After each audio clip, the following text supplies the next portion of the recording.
Vale. El tema que quiero tocar hoy se llama Yo la atraeré y no la forzaré.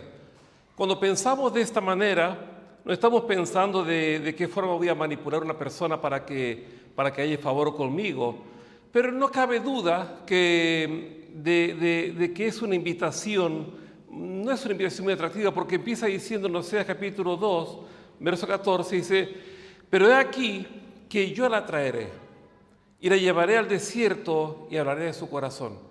Cuando Oseas está hablando de este pasaje, hace una ilustración o una ilustración con respecto a lo que vendrá más adelante. Y cuando yo pienso en el desierto, y cuando yo pienso en el romanticismo, no estoy pensando en llevar a mi mujer al desierto, porque no es nada atractivo. ¿O qué persona romántica dice, vamos a tomar un café al desierto? Te va a decir, y este está chiflado. Prefiero comer por ahí, en Triana, en algún lugar precioso. Pero el Señor está diciendo, pero he aquí, yo la traeré y la llevaré al desierto y hablaré su corazón. Como dije, no es una invitación muy atractiva, que digamos, y uno se pone a pensar, ¿de quién esa invitación viene de parte de Dios? Al desierto. Y el desierto se caracteriza por ser un lugar desolado que maneja temperaturas extremas por el día, 40, 50, 60 grados, y por la noche bajo cero. Entonces, yo creo que realmente es un lugar donde no hay vegetación. La pastora estuvo sobrevolando antes de llegar a la tierra que tiene que estar en África, y realmente se dio cuenta lo grande que es el desierto. Pepe, que ha estado en el desierto, sabe lo que es. Es como aquel español que fue a trabajar allá para Marruecos, para esos países para allá, Mauritania, y de repente dice, no, tenemos que construir colegios, etcétera. Aquí llevamos un gran cargamento. Dice, ¿qué es lo que lleva? Dice, mira lo que llevamos, dice, una cantidad de cemento y arena. No, tenemos arena de sobra para allá. Y cuando están sobrevolando por el desierto de Sahara, dicen, madre mía, que nos queda trabajo para construir aquí, ¿eh? Y claro, pensaba que toda esa arena era para levantar paredes, lo que sea, ¿no? Y realmente se caracteriza por la falta de agua, por no hay vegetación, los alimentos realmente escasean, y a primera vista no parece una invitación encantadora. Pero Dios le dice, vamos al desierto, te voy a traer al desierto. ¿Pero por qué no un lugar mejor? Porque era el lugar que tenía que hablar en el corazón. Si yo le preguntase en esta tarde a ustedes, ¿quiénes han vivido desiertos en su vida? El desierto es el lugar donde uno dice, no quiero vivir esta vida espiritual, no quiero pasar por lo que estoy pasando. Y si uno se pone a pensar en el desierto, no hay nada verde. Y me acuerdo de la pastora que cuando estuvo en Mauritania, en Nauchet, ella dice que las cabras, Pepe, desmiénteme sí o no, comían bolsas de basura, comían papeles, todo lo que había, hasta los tornillos se chupaban, dice. Y los escupían porque no tenían nada para masticarlos, ¿no? Definitivamente las cosas con Dios son diferentes. Uno puede hacer una invitación romántica a alguien, pero con Dios es diferente, porque Dios quiere trabajar con nosotros. El desierto no es un capricho de Dios. La soledad que está pasando no es un capricho de Dios. El momento de que te estás diciendo, pero no siento nada, no es un capricho de Dios. Dios te está llevando a lugares para hablarte a tu corazón, para hacerte ver que en todo el bullicio que hay en este mundo, Él quiere separarte para hablar a tu corazón. Entonces la esencia de lo que Dios tiene es sacarte de este ruido para hablar al corazón. Muchas veces las mejores conversaciones que he tenido con Dios han sido en los peores desiertos de mi vida, en las peores noches. Cuando hablamos de noche, la Biblia habla de problemas, de llanto, de lágrimas, donde nadie nos ve. Y el desierto es un lugar donde no queremos pasar nadie. Y llama la atención que el versículo comienza diciendo, yo la traeré. No la está forzando. No le está diciendo, te traigo un poco de chocolate para que vengas al desierto conmigo. Te traigo un poco de 7-Up, de Coca-Cola para que estés conmigo al desierto. Yo la traeré, no te estoy forzando. En otras palabras, está diciendo, no te voy a forzar, te estoy atrayendo. Y no, estas estrategias que Dios tiene para nuestras vidas a veces no las podemos entender. Por eso dije recién al principio que con Dios las cosas son diferentes. Y qué hermoso uno piensa, estaba sacando la cuenta que de la calle siguiente hasta la playa hay 3 calles solamente, de aquí hasta la playa. Yo digo, ¿por qué no es mejor tomar un café frente a la playa? ¿Por qué no tomar algo más rico, hay un bocadillo o algo por ahí? Pero Dios se dice, yo te traeré al desierto. ¿Quiénes han vivido un desierto duro en su vida? Donde dice, ¿para qué estoy pasando lo que estoy pasando? Y uno dice, no tiene sentido lo que estoy pasando. Y la peor pregunta que me he hecho en mi vida es, si Dios está conmigo, ¿por qué me hace pasar esto? ¿Acaso hay algo que estoy haciendo mal? Parece que hablar de desierto no es bueno. Y cuando tenemos lo que dije en la playa, el desierto es sin agua, árido, salitre, arena, sin sombra, y hace tanto calor que no se puede descansar. Aún los animales no se arriben a ese lugar. Estuve en el desierto, no me acuerdo cómo se llama, que está casi llegando a Santiago del Estero, y cuando llegamos a Santiago del Estero, al mediodía son entre 40 y 50 grados, es una zona muy calurosa. Este fin de semana hablamos con los pastores, bueno, esta semana hablamos con los pastores, son los desiertos de la vida, y que las lagartijas para cruzar de calle, yo le decía a ellos, que para cruzar la calle las lagartijas se escupían la mano de lo calor que hacía, del calor que tenían. Y uno dice, el desierto tan caluroso. Un pastor dijo que una vez estaba caminando por un lugar de tanto calor que los zapatos se le despegaron del calor que hacía. Digo, qué exagerado que si vienen cosidos, pero se me despegaron por el calor, porque la goma no aguantó tanto. El desierto es un lugar para meditar a nosotros mismos, para ver la condición que estamos delante de Dios, de cómo reaccionamos. Se dice que el cristiano se sabe cómo es ante las pruebas, ante la presión de la vida. Ahí se conoce el cristiano, si realmente sigue adelante o no, o su crecimiento. Y el desierto es para probar nuestros corazones, para saber cómo estamos delante de Dios. Y Dios sabe lo que tenemos en el corazón, pero Dios está diciendo, quiero que trabajes con esa área. Si antes revoleabas olla, no revolees más ollas, revolea platos que son más baratos. Las ollas se te van a dorar todas. No revolees nada. Si antes éramos de esta forma, empecemos a cambiar. El desierto es para trabajar con nosotros. Dios no está encaprichado contigo, ni Dios tiene ganas de hacerte pasar por eso, porque el desierto no es un lugar de servicio. Y cuando pasas por un desierto no es para servir, sino que realmente es un trato de Dios para tu corazón. Lo que Dios cambia siempre en nuestro corazón. Aunque el desierto es feo, se puede tornar en bendición. Dile al que está a tu lado, el desierto no es agradable. El desierto no es agradable, pero se puede tornar en una bendición para tu vida. Entonces, el pueblo de Israel fue pasando por diferentes desiertos. El sur, Sinaí, el Sin, etc. ¿Por qué? Porque Dios quería tratarlos y trabajar con su pueblo para que cuando entrasen a la tierra de bendición, estuviesen viendo que Dios quería trabajar con ellos. Cuando empezamos a arrastrar cosas del pasado, lo que Dios nos da en el presente no lo disfrutamos, porque no estamos viviendo las cosas que Dios tiene para nuestra vida. ¿Me está siguiendo alguien que me diga amén? Y cuando Dios quiere hablar con alguien, lo lleva a la soledad, al desierto. La Biblia dice en Deuteronomio capítulo 1, verso 18-19, os mandé pues en aquel tiempo todo lo que habíais de hacer, y salidos de Horeb anduvimos todo aquel grande y terrible. Dios reconoce lo terrible que es el desierto. Dios no ignora lo que estás pasando. Está reconociendo que tu desierto es grande y terrible. En otras palabras, no es agradable. Ya Dios describe cómo es esto. Está diciendo, lo que estás viviendo, yo reconozco lo que está pasando, que es grande y terrible. Dice, todo aquel grande y terrible desierto que habías visto por el camino del monte del Amorreo, como Jehová nuestro Dios nos lo mandó, y llegamos hasta Cades Barnea. Verso 31, Dios lo coge de la mano para llevarlo al desierto, en este caso. Lo lleva.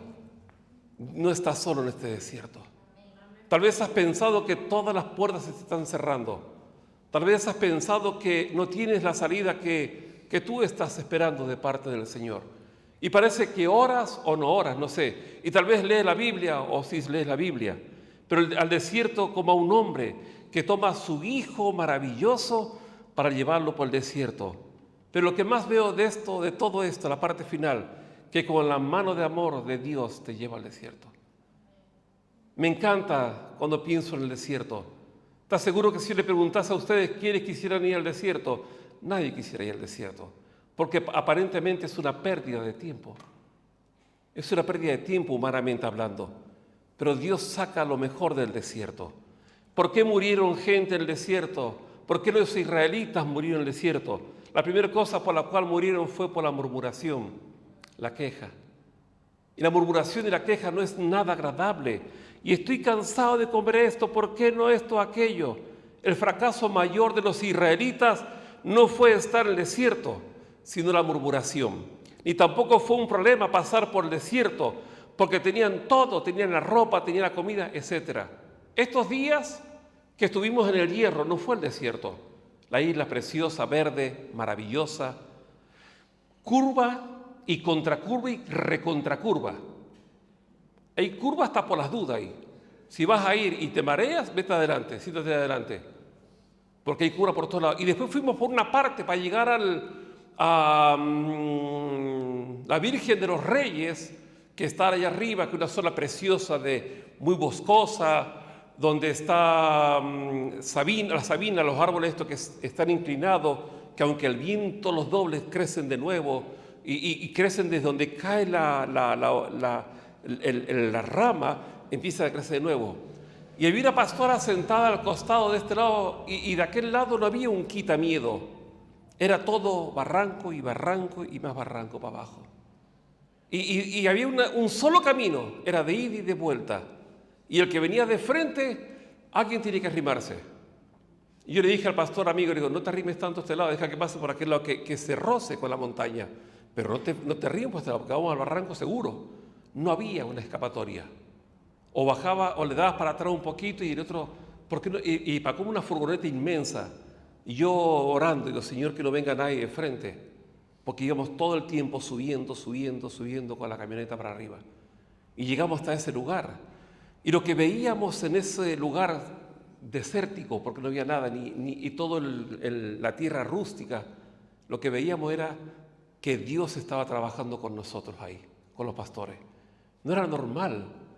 Cuando pierdes el control y no puedes controlar nada, tienes un ticket de ida y tienes un ticket de vuelta con un horario a rajatabla, que no te vas a mover de ahí.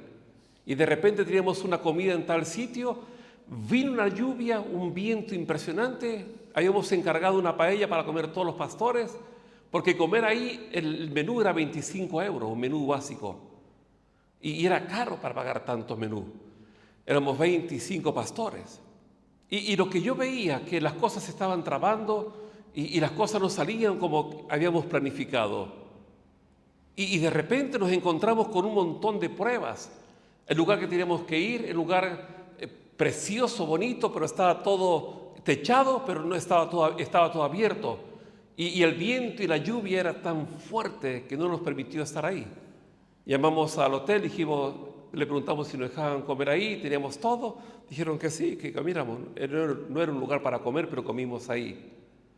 Y de repente, lo que dijo la pastora, empezó a trabarse, teníamos que salir a tal hora y no pudimos salir. Y tú dices, cuando pierdes el control de tu vida, de las cosas que has planificado, tú dices, ¿cuál es el plan aquí?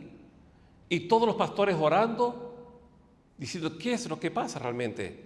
El avión se le pincha la rueda, al segundo avión que salimos empezó a carretear con toda velocidad y de repente frena de golpe.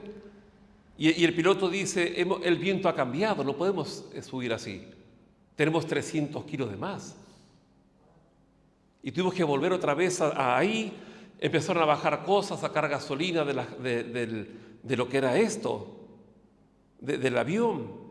Y no podíamos controlar nada, no teníamos el control realmente de todo. Y empezamos a pensar, Dios quiere trabajar con nosotros aquí. Y dijimos eso. Y lo que más empezamos a ver de algunos pastores fue la queja. Y una de las quejas era la murmuración diciendo, ¿quién nos mandó a venir aquí al Hierro? Que hay tantos lugares bonitos por ahí. Si podemos orar del Hierro desde cualquier isla, mandamos la oración para allá y para acá, ya está. Pero fue un lugar preparado por Dios. Y estaba planificado desde el mes de diciembre, estaba planificado todo esto para llegar hasta ese lugar. Y estaba todo tan bien organizado que de repente se descontroló. Y tú dices, muchas veces en la vida nos pasa esto. Tenemos tanto control de tantas cosas y de repente se te viene todo abajo. Y tú dices, pero Dios, ¿tú no estás conmigo realmente? ¿Acaso no era un lugar precioso y todo esto? Pero Dios empezó en la presión a mostrar el corazón. Yo dije, de repente estábamos todos el primer día para sentarnos en el avión. Dice, el avión no va a venir, ¿vale? Y ya vendrá otro. Y esperando, a las 6:30 el Hierro cierra el aeropuerto y tú para la calle. Te vas caminando para el monte, para arriba, que no hay nadie alrededor, ni para hacer dedo, porque no hay ni guagua. Y a las 6:30 se cierra todo. Y ahí hemos entregado todos los coches. Y todos los coches estaban ya alquilados. Llamamos al hotel para decirnos que nos reserve otra vez las habitaciones. Y dijo, mira, nos acaba de llamar Vinter, para decirnos que no hay plazas, que toda la gente que está varada en el aeropuerto tienen que subir para arriba. Y estamos nosotros incluidos, ustedes no están incluidos. Bueno, reservando que sea 4 habitaciones. No, es que no hay habitaciones, está todo reservado ya. Digo, ¿dónde dormimos esta noche? Y el aeropuerto cerrado a 6:30. No teníamos dónde ir. Y como éramos un grupo grande, había que controlar un grupo. Y aquellos son, los que conocen el Hierro, son 3 pueblos. Valverde, La Frontera y Pinar. Son 3 pueblos, no hay más. No hay ni un shopping, no hay un centro comercial, no hay un cine para sentarte ahí, aunque sea toda la noche cine, pagas 10 entradas. Te sientas ahí, te duermes por lo menos. Que te aguanten la vela, por lo menos alguien. La cafetería a las 10 de la noche cierra. Los supermercados a las 9 de la noche están todos ya durmiendo. Entonces empecé a notar que había murmuración. ¿Quién nos trajo hasta aquí? Después otro decía en el grupo, oye, el Jonás que nos está hundiendo el barco, que lo saquen, por favor. Como que había una maldición, decían entre ellos. Y realmente Dios nos trajo hasta allí para hablar a nuestro corazón. ¿Me está siguiendo lo que estoy diciendo? Y tal vez usted se siente identificado esta noche, en esta tarde, que ha perdido el control de las cosas, la vida. Sí, económicamente aparentemente va bien la cosa, pero sale todo al revés. Tenía un plan y oramos por esto y todo sale al revés. Y alguien me vino a ungir y todo sale al revés. Y se está preguntando, ¿por qué me pasa esto a mí? Porque el desierto es grande y terrible, pero de la mano de Dios no te ha soltado. Y en la mano de Dios te va a proveer lo que tú necesitas. ¿Me estás siguiendo? Entonces dice el que Él atrajo, dice Oseas, te ha traído. No te he presionado, te estoy trayendo, yo te estoy llevando. Y nos vimos ahí en figurita. Y de repente el avión cuando empieza a salir, frena de golpe. Mamita, dije yo. Yo dije a la pastora, ni me mires, porque sé que nos pegamos la vuelta.